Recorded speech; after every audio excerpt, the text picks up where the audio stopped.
जय हिंद everyone, welcome to the online class of target defence academy. बच्चों, मैं आपके सामने हूं और मैं आपके लिए एक बहुत इंपॉर्टेंट बात लेके आया हूं एनडीए से रिलेटेड। जो बच्चे डिफेंस में अपना कैरियर बनाना चाहते हैं उनके लिए एनडीए एक बहुत अच्छा ऑप्शन होता है 10+2 के बाद। 10+2 के बाद अगर आप चाहते हो कि आप फोर्सेस को ज्वाइन करें, इंडियन आर्मी, इंडियन नेवी या इंडियन एयर फोर्स, तो उसके लिए सबसे बेस्ट ऑप्शन होता है एनडीए। तो जो बच्चे अभी सोच रहे हैं इस तरह का कैरियर बनाने के लिए, उनके लिए एक बढ़िया ऑप्शन है एनडीए 1 2027। एनडीए 1 2027 के बारे में इन एंड आउट मैं आज इस वीडियो में आपको एक एक इन्फॉर्मेशन दूंगा। आपको पता चलेगा कि what are the eligibility criteria, what are the syllabus, सब कुछ मैं इस वीडियो में डिस्कस करूंगा, एक 0 से लेकर 100 तक एक एक चीज़ को। तो चलिए देखते हैं, इसके बारे में जानते हैं। देखिए, हमारी वेबसाइट है thetargetclasses.com। आप यहाँ पर जाकर भी इस डिटेल को पा सकते हैं, है ना। किसी भी तरह की फोर्स से रिलेटेड, चाहे एनडीए हो चाहे सीडीएस हो, कोई भी एग्ज़ाम हो जो आपका डिफेंस में आपको ज्वाइन कराता है, उससे रिलेटेड एक एक इन्फॉर्मेशन आपको कहाँ मिलेगी? हमारी इस वेबसाइट पर। तो आप इस वेबसाइट पर जा सकते हैं और इस वेबसाइट पे सर्च बार में जाके अपना चीज़ें सर्च करके उस पर लिखे हुए आर्टिकल्स को पढ़ सकते हो। चलो, अभी देखो यहाँ पर अगर हम बात करते हैं तो हमारा जो आज का मेन एरिया है वो है एनडीए 1 2027। एनडीए 1 2027 में दो चार चीज़ें ऐसी हैं जो आपको पता होनी बहुत ज़रूरी है। सबसे पहले, कौन कौन इस फॉर्म को भर सकता है, मतलब एज लिमिट क्या है, नोटिफिकेशन कब आएगा, ठीक है, सिलेबस क्या होगा, एग्ज़ाम की डेट क्या होती है, मतलब कब एग्ज़ाम होगा, है ना, और एग्ज़ाम का पैटर्न, और को कौन कौन से बच्चे हैं जो उसमें एलिजिबल हैं। देखिए, आगे बढ़ने से पहले मैं बता दूं कि हमारा जो टारगेट डिफेंस एकेडमी की टीम है, ये एक बहुत ही एक्यूरेट टीम है जिसने इंडिया में हज़ारों सिलेक्शन अभी तक दिए हैं, है ना। और अगर आप भी चाहते हो कि अपना भविष्य को सुनहरा बनाना और ऑफिसर बन के अब देश की सेवा करना, तो आप हमारी टीम को ज्वाइन कर सकते हैं, ठीक है। देखिए, यहाँ पर अगर हम बात करें तो सबसे पहली चीज़, जो एनडीए का एग्ज़ाम है उसे कंडक्ट कौन कराता है? यूपीएससी कंडक्ट कराता है, यूपीएससी कराता है, ठीक है। साल में दो बार इसके नोटिफिकेशन आते हैं, ठीक है। एक दिसंबर में आएगा जो कि एनडीए 1 2027 का जो है दिसंबर में आएगा, और दूसरा जो आता है मई में आता है। तो और एग्ज़ाम कब होता है? अप्रैल और सितंबर में। जो दिसंबर का नोटिफिकेशन आता है उसका एग्ज़ाम अप्रैल में होगा, जो मई में होता है उसका सितंबर में होता है। एज लिमिट 16.5 से 19.5 के बीच में इसकी एज लिमिट होती है। वो बच्चे जो इस एज लिमिट में फॉल करते हैं वो इस पेपर को भर सकते हैं, ठीक है। सिलेक्शन प्रोसेस क्या होता है? देखो, सिलेक्शन प्रोसेस होता है रिटन एग्जाम प्लस एक एसएसबी इंटरव्यू। आफ्टर दैट आपका एक मेडिकल होता है, मेडिकल के बाद फाइनल मेरिट बनती है। तो 4 लेवल पर आपका सिलेक्शन प्रोसेस है। मेजर जो बड़े सिलेक्शन प्रोसेस है वो है रिटन और एसएसबी। रिटन और एसएसबी बहुत ही इंपॉर्टेंट पार्ट होता है, ज़्यादातर बच्चे इसी में ही फंसते हैं। मेडिकल और मेरिट तो ज़्यादातर बच्चे मना ही ले जाते हैं, ठीक है। फिर एलिजिबिलिटी। अब इस तरह के एग्ज़ाम की एलिजिबिलिटी क्या हो सकती है? देखो, ज़्यादातर बच्चे सोचते हैं पीसीएम पढ़ने से ही आप इस तरह के एग्ज़ाम दे पाएंगे। बिल्कुल गलत है। चाहे आप पीसीएम 10+2 साइंस स्ट्रीम से हो, पीसीएम हो या पीसीबी हो, कोई दिक्कत नहीं। आपने कॉमर्स ले रखा हो, कोई दिक्कत नहीं। आपने आर्ट साइड से हो, कोई दिक्कत नहीं, आप ये फॉर्म भर सकते हो। You are eligible for this exam, है ना। लेकिन ये एग्ज़ाम किन बच्चों के लिए आसान होता है? जिन्होंने साइंस स्ट्रीम से पढ़ाई की होती है, पीसीएम से पढ़ाई की होती है ना। क्यों? क्योंकि यहाँ पर मैथ्स का लेवल थोड़ा सा हार्ड होता है।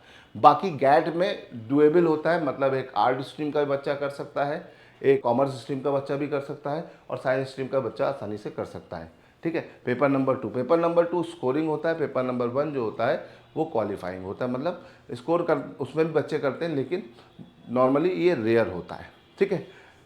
ज़्यादातर जितने भी एग्ज़ाम होते हैं ये वाले, तो ये ऑफलाइन मोड में है। सारे एग्ज़ाम जो भी डिफेंस के लिए होते हैं वो ऑफलाइन मोड में होते हैं, सिवाय एफ कैट के। लेकिन एनडीए के एग्ज़ाम की बात करें तो प्योरली ऑफलाइन एग्ज़ाम है, ठीक है। अब एलिजिबिलिटी क्राइटेरिया, वो बच्चे जो 12th अपेयरिंग है या 12th पास आउट है और उनकी एज लिमिट 16.5 से 19.5 के बीच में है। मतलब अगर आप एनडीए 1 2027 भरना चाहते हो तो आपकी एज 1 जुलाई ठीक है, इसे ध्यान से देख लीजिए, मैं दिखा देता हूँ। आपकी डेट 1 जुलाई 2008 से 1 जुलाई 2011 के बीच डेट ऑफ बर्थ फॉल करनी चाहिए। अगर इसके बीच आपकी डेट ऑफ बर्थ फॉल कर रही है तो आप एलिजिबल हो, आप 12th अपेयरिंग हो या 12th पास आउट हो, आप भर सकते हो। 11th वाले बच्चे नहीं भर सकते हैं, है ना, याद रखिएगा। काफ़ी सारे बच्चे जो होते हैं जो 11th में होते हैं वो भरने की कोशिश करते हैं, लेकिन बेटा ये सही नहीं है, ठीक है। और वो जो NDA 2 2027 के लिए सोच रहे हैं उनकी डेट ऑफ बर्थ फॉल करनी चाहिए 2 जनवरी 2009 से 1 जुलाई 2012 के बीच में, ठीक है। अब देखिए यहाँ पर एयरफोर्स एंड नेवल एकेडमी के लिए 12th appearing candidate must have pass 10th and 12th with physics mathematics compulsory. अगर आप देखो जो नॉन साइंस बैकग्राउंड के बच्चे हैं, है ना, वो आर्मी में जा सकते हैं। एयरफोर्स और नेवी जो है वो PCM के बच्चों के लिए ही है। मतलब अगर आप नॉन साइंस बैकग्राउंड के हैं तो आपके लिए ऑप्शन है आर्मी, है ना, बस ये एक लिमिटेड क्राइटेरिया है, इसे ध्यान रखिएगा। तो भैया जो एयरफोर्स में बच्चा जाना चाहता है, जो नेवी में जाना चाहता है, उसको 10+2 में PCM लेना चाहिए, बहुत ज़रूरी है। आर्मी के लिए 10-12 जो है किसी भी जगह से पास हो, किसी भी स्ट्रीम में पास हो, इससे कोई मतलब नहीं है ना। और अपेयरिंग स्टूडेंट भी भर सकते हैं और 11 में जो स्टूडेंट है वो नहीं भर सकते हैं। वो सब चीज़ यहाँ पे एकदम क्लियरली लिखी हुई है। Marital status male female candidate दोनों यहाँ पे अप्लाई कर सकते हैं। पहले गर्ल्स की एंट्री नहीं थी लेकिन अब हो गई है। और only unmarried male candidate are apply eligible, है ना, यहाँ पर अनमैरिड मेल ही इसमें अप्लाई कर सकते हैं। अब नेशनैलिटी देखो, अगर हम बात करें तो इंडिया के अलावा बहुत सारे और देश भी हैं जिनके स्टूडेंट इस एग्ज़ाम के लिए एलिजिबल हैं, है ना, ठीक है। Indian citizen, subject of Nepal, subject of Bhutan, refugee of Tibet, origin who came to India before just 1 January 1962 और इंडिया में परमानेंटली सेटल हो गए, वो भी भर सकते हैं। इसके अलावा माइग्रेट वो कैंडिडेट जो Burma, Pakistan, Sri Lanka, east African country, Zambia, Tanzania, जायरे, Ethiopia, Malawi, Uganda, Vietnam जैसे देशों से सेटल्ड होकर इंडिया में आ गए हैं, वो भी इस एग्ज़ाम को भर सकते हैं, ठीक है। Candidate who are foreign nation except Gorkha will require to produce certificate of eligibility which the government of India issue, है ना। गोरखा जो होते हैं उनको अलावा बाकी सबको यहाँ पर सर्टिफिकेट की ज़रूरत है अगर वो इंडिया में NDA को ज्वाइन करना चाहते हैं। चलिए अगर हम बात करें इंपॉर्टेंट डेट्स क्या है भाई, NDA की important dates, what are the important dates, ठीक है। देखो अभी अगर हमारे पास जो अपकमिंग एग्जाम है वो NDA 1 2027 है, तो इसी की इंपॉर्टेंट डेट्स को मैं यहाँ पे आपके साथ शेयर करता हूँ, ठीक है। तो important dates of NDA 1 2027, notification कब आएगा, 2 दिसंबर को। 2 दिसंबर को दिमाग में सेट कर लो, 2 दिसंबर को नोटिस आएगा, उसी दिन एप्लीकेशन फॉर्म एक्टिव हो जाएगा। 22 दिसंबर मतलब 20 दिन आपको मिलते हैं फॉर्म भरने के लिए। 20 दिन के अंदर आपको फॉर्म भरना है वरना आपका ये चांस चला जाएगा, ठीक है। एडमिट कार्ड कब होगा रिलीज, अप्रैल की फर्स्ट वीक में, और 11 अप्रैल को इसका एग्जाम होगा। 11 अप्रैल 2027 को NDA का एग्जाम होगा, इसे याद रखिएगा, ठीक है। और अप्रैल के लास्ट या मई की फर्स्ट वीक तक आपका रिटर्न का रिजल्ट भी आ जाएगा। अब आपका जो सिलेबस है वो क्या है, तो वो भी हम देख लेते हैं एक बार।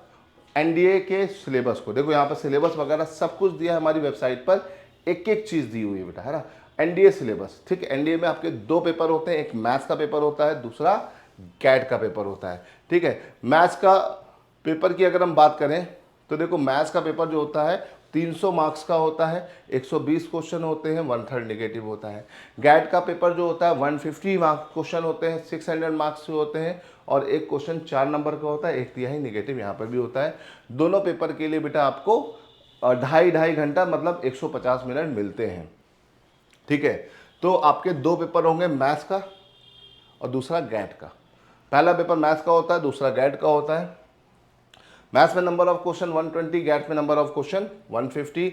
मार्क्स इसमें एक क्वेश्चन 2.5 मार्क्स का होता है, इसमें क्वेश्चन 4 मार्क्स का होता है। दोनों में निगेटिव मार्किंग 1/3 है, लेकिन इसका 1/3 होता है 0.83, इसका होता है 1.33, है ना। और 300 मार्क्स का ही पेपर है, 600 मार्क्स का पेपर है। कुल मिला के NDA का रिटन एग्जाम 900 मार्क्स का होता है और आपको 150 मिनट मतलब 2.5 घंटे मिलता है है ना। टारगेट डिफेंस एकेडमी काफ़ी सालों से सिलेक्शन फैक्ट्री बनी हुई है ऑफिसर्स की, है ना। ऑफिसर को सिलेक्ट कराना और उनको खड़गवासला से लेकर अलग अलग एरियाज में पहुंचाना बे टारगेट डिफेंस एकेडमी लगातार लगी हुई है पिछले कई सालों से, और बहुत सारे सिलेक्शन हमने दिए हैं अलग अलग जगह पर। ठीक है, जो हमारा सिलेक्शन का चार्ट है आप देख सकते हैं।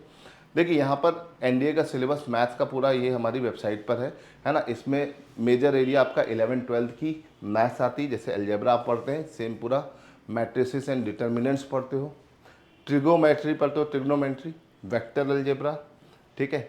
इसके अलावा analytical geometry 2D and 3D, ये पूरा 11th-12th का सिलेबस है, थोड़ा सा ट्रिकी मॉक फॉर्म में, है ना, जेई लेवल के सिलेबस से मैच करता हुआ, है ना। स्टैटिस्टिक ये भी आपने 11th-12th में पढ़ा है, प्रोबेबिलिटी ये सब आपका 11th-12th की मैथ का यूनिट्स हैं। इनके अंदर के सब टॉपिक यहाँ पे लिखे हैं। ये पूरा का पूरा अगर आपको डिटेल में देखना है तो हमारी वेबसाइट पे जाके इसको विजिट कर सकते हो, चेक कर सकते हो, है ना।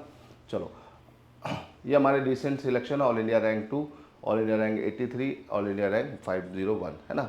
अब बात करते हैं इंग्लिश का। तो इंग्लिश का एक जनरल सा सिलेबस है, जो भी जनरल सिलेबस मतलब 10 लेवल की इंग्लिश यहाँ पे पूछी जाती है, ग्रामर पूरा, spotting error, comprehension, selecting word, ordering of word and sentence, sentence improvement, antonyms, anonymous, ये एरियाज हैं जहाँ से आपके पेपर में चेक किया जाता है कि आपको इंग्लिश ठीक ठाक आती है कि नहीं आती है। बस इनका मेन क्राइटेरिया ये होता है। आपके गैट के पेपर में इंग्लिश के 50 क्वेश्चन होते हैं, एक बड़ा रोल होता है इसका, याद रखिएगा।